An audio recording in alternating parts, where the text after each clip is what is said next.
নাম কালিল সুলিভান। আর ডক্টর জাকির নায়েক বললেন যে শেষ নবী হলেন নবী মোহাম্মদ। আর আমার বন্ধুরা আমাকে বলেছে যে যীশু খ্রিস্ট আবার আসবেন।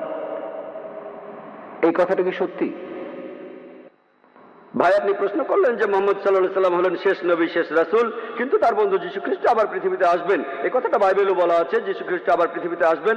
কোরআনের বেশ কিছু আয়াতে এই কথা বলা হয়েছে, যেমন সূরা মাইদার 116 নম্বর আয়াতে বলা হয়েছে।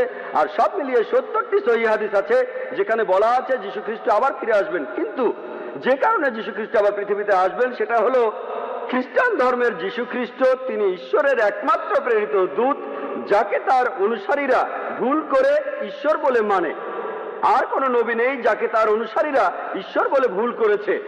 কিন্তু খ্রিস্টানরা তাদের বেশিরভাগই তারা ভুল করে মনে করে যে যীশু খ্রিস্ট নিজেকে ঈশ্বর দাবি করেছেন, আর এই কারণে আল্লাহ সুবহানাহু ওয়া তাআলা তাকে আবার জীবিত করবেন।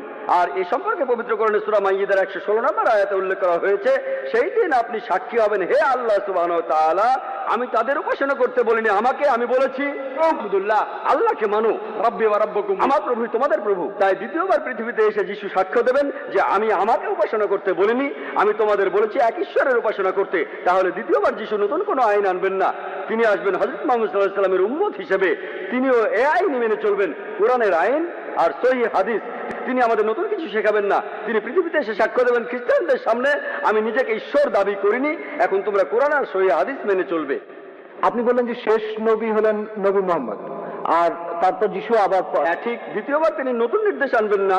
রাসূল মানে যিনি কিছু নির্দেশ পান, তিনি দ্বিতীয়বার রাসূল হিসেবে আসবেন না। তিনি খ্রিস্টানদের সামনে সাক্ষ্য দিতে আসবেন, আমি নিজেকে ঈশ্বর দাবি করিনি। তিনি নতুন নির্দেশ পাবেন না। আগে তিনি নির্দেশ পেয়েছিলেন ইনজিলে, সেটা 2000 বছর আগের কথা, যেটা বিকৃত হয়ে গেছে। তারপর মুহাম্মদ সাল্লাল্লাহু আলাইহি সাল্লাম আসলেন। তাই যখন যীশু খ্রিস্ট এই পৃথিবীতে আবার ফিরে আসবেন, তিনি কোরআনের এই নির্দেশই মেনে চলবেন আর মুহাম্মদ সাল্লাল্লাহু আলাইহি সাল্লামের উম্মত হবেন।